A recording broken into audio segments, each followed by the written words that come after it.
What's going on, Washington Commanders Nation? It's your boy Rio Robinson, back with the latest and greatest on the Rambling with Rio YouTube channel, where we ramble about the Washington Commanders. Today is Monday, April 3rd, and this is going to be my first mock draft Monday of the official draft month. We are now 24 days away from the start of night one of the NFL draft, and I'm going to be doing a Washington Commanders 7-round mock draft using the Pro Football Network Draft Simulator. We're not going to be making any trades. We're just going to stand pat and see and let this board speak to us like an actual team on the board. You know, a trade back or trade up would be cool, but we're just going to stand pat at our pick, starting with pick 16, ironically, where we selected Jahan Dotson last year after a trade back from pick 11. My voice is kind of trash right now because I'm a little bit under the weather, so bear with me. I may sound a tad prepubescent and wild. Might be some voice cracking going on, but your boy is all right. We getting through this, but let's power through a mock draft for our Washington Commanders because it's time, baby. It's time. 7 rounds, Commanders. Let's get it. Stroud off the board, Young off the board. There we go. See, I'm gonna give a round of applause for this draft simulator because they ain't on bullshit. They ain't putting Miles Murphy with the first pick or no bullshit like that. They're getting right to the shits with actual realistic picks. And I'm gonna ignore these. I don't know. I don't know. I said no trades, but that's looking enticing to me right now, my boy. Hold on. Hold on now. Let me see what these offers talking about. 34. No, we're not trading all the way out of there. Oh, okay. I lied, guys. I said we weren't gonna do any trades, but you offered me your first this year in a swap, which is pick 24, pick 56, and 127. I think I gotta take this trade. I see Devin Witherspoon, Brian Branch, and Joey Porter on the board. Nah, man, we gotta take this. I lied. We're doing trades in this mock draft, guys. I'm sorry. I was a little bit dishonest, and I already know where I want to go with the pick, too. If he's there, the corner that I feel like we're not trading back twice. I will promise you, we're not doing that. We're not doing that. But this is exactly how I wanted it to play out. We traded back. And the guy I wanted, the cornerback I want us to draft, is still on the board. I'm not sure if Ron takes him, but I think he's a perfect fit. We were well represented at Maryland's Pro Day the other day. Ron has never drafted a defensive back in the first round in his 12-year tenure as an NFL head coach. But there's a first time for everything.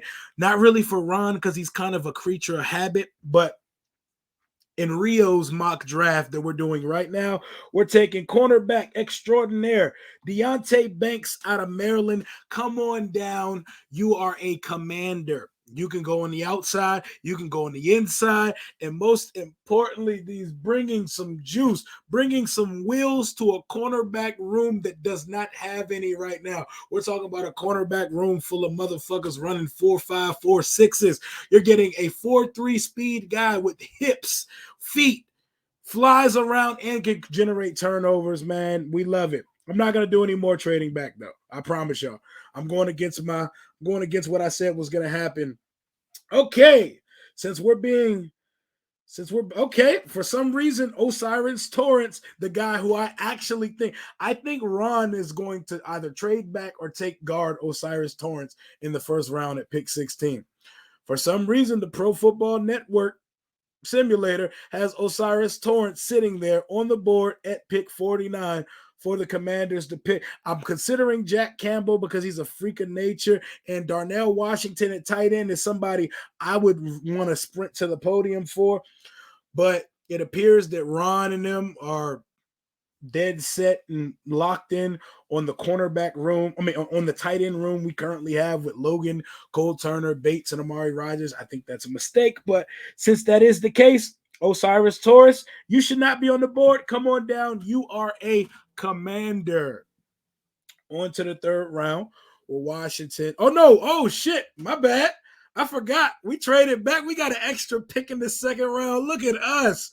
Look at us. No, I don't want that shit, Vegas. And no, I don't want that shit, Broncos country. Let's ride. Let's not ride, motherfucker. Okay, we got a second round pick. I'm seeing a running back that I love on the board, Zach Charbonnet. We're going to act like Hendon Hooker's name isn't there because I think Hendon Hooker's going to go at the end of the first round, personally. But I could be wrong. But I'm liking what I'm seeing here. I don't even need to scroll down the board too much longer. Give me a running back. Gibson's on an expiring contract, and it's just Brian Robinson and Gibson right now. Give me a full, multifaceted running back to add to the room. Zach Charbonnet, you are a commander. 3 picks in the top 60. You love to see it. Trade downs work. I just did a video the other day saying that I don't want us to ever pick in the second round again because we're just historically abysmal in that round. And look at me out here getting 2 picks on round 2. Going against all of my morals right now, but it is what it is.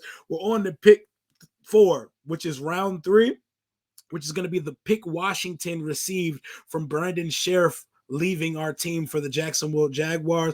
It is our compensatory 3rd round pick, number 97.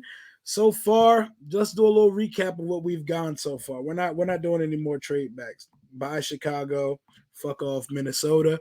Let's see what we're working with so far. We got our cornerback 1/nickel guy, whatever you want to call him, DB extraordinaire Deontay Banks. We got someone who should not have been there at pick 47, but you never know how this draft thing works. Osiris Torrance, the big O, out of Florida. And then we got the dual threat back out of UCLA that's going to come in here and get lots of work in year 1 and be the running back insurance we need now that Antonio Gibson's on an expiring contract. So let's see what we got on the board here. Linebacker, Ivan Pace Jr. out of Cincinnati. I like it. Diane Henley, linebacker. I think we kind of have to pick a linebacker here. We've hit the other big needs so far. We hit the guard spot and we hit the cornerback room. I think we got to go linebacker with this pick. Ivan Pace Jr. I know a lot of that relative athletic score did not get it done for me, and I actually know about Diane Henley. You are a commander. Join the linebacker room of Cody Barton and Jamin Davis, and let's get after it, Diane Henley. Good coverage linebacker. Very loose, not stiff. Comes downhill, lays a boom. I'll take it. And we're reaching that part of the draft now where I'm not about to take a player if I don't know the player. I'm gonna keep it a whole 100,000 with you. And let's see what's on the board now. We're pretty much drafting best player now. There's no specific pigeonholed needs that we need at the moment. Let's scroll down and see what we're looking at. We already got our backer, we got our corner, we got our guard. This is okay. This is when we could take edge guy. Isaiah McGuire. I know the name. I didn't even know he was coming out this year, to be perfectly honest. 6'4", 268. High relative athletic score. The write-up from Ian Cummings says McGuire's high-end combination of explosiveness and length adds to elite power capacity. Hands were visible, knockback power. You know what? You sound like a Washington. Come on down, Isaiah McGuire. One of our edge rushers is not going to be signed long-term here, so we need to, you know what I'm saying, we need to get on that. And we need to have some foresight and draft the replacement for one of those guys. So come on down. Let's recap what we got so far. We went corner, guard, running back, linebacker, edge. And it's pretty much pick your poison, do whatever you want at this point of the draft. I'm thinking maybe another interior offensive line guy, depending on how this board is shook out. Let's see what these guards, let's see what these centers are talking about actually. Because we got Nick Gates, and we don't know what we're gonna do with Chase Rouillet yet, but from the sound of it though, they didn't sound too confident that they were keeping him. So I don't know, man. I don't think we got to take a center. You know what? We're going to take a center right here. And I'm going to take Michigan. I'm going to take the Michigan guy over the UCLA guy. Do I have a deep, in-depth analysis of these guys?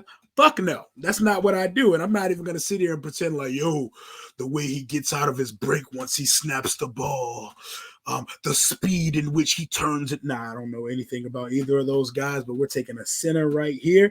And we're moving on to the 6th round of the draft. On the board at 150, We already got our running back, even though there's a ton on the board. We don't need another running back. Now is when we can add to that tight end room someone with a high relative athletic score and another product of the Michigan Wolverines, Luke Schoonmaker. You are a commander, and he could come in our tight end room and vouch for a spot on the field immediately because there's nothing really substantial in that room that would keep him off the field. He's balanced, but he does enough as a vertical threat and route running that he's more than just some blocking tight end like John Bates. So he walks into that tight end room and makes an impact immediately. And now we're just totally at the BPA part of the draft. Whatever I would desire once we get on the board, we're just going with it, you know? Nothing too crazy. Nothing. We don't have to say, oh, we have to take this position here. We're just going to look around. We're going to let the board talk to us. Let the board speak to you. Do not force a pick. I want a kicker, but I'm going to take a picker. I'm going to take a kicker with the last pick of the draft. I usually end all of my mocks by taking a kicker. And I'm thinking about taking the Maryland kicker when it's time to do that. We need to put a quarterback at the end of the roster here. Is it Malik Cunningham's season? Nope, it's Jake Hayner's season. Come on down. You are a Washington Commander, and you are new Jake Fromm. You are better than Jake Fromm, which doesn't take a lot. I think I might be better than Jake Fromm, but Jake Hayner, we need a guy who's going to be groomed and grown to be Sam Howell's backup in the future because Jacoby Brissett's there to provide quote-unquote competition and to be a veteran mentor, but at some point, is it Sam Howell, if he corrals and seizes the position, we need somebody here to be his backup as well. And an emergency guy, Jake Hayner, you can fill that role. Let's see. We got another pick in the 6th round. What we looking at right now, Keaton Mitchell, love the running back. We already took it back.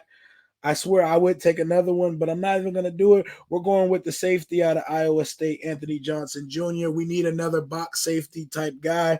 We need a guy who could come down. I won't say nickel, but maybe Buffalo nickel type guy.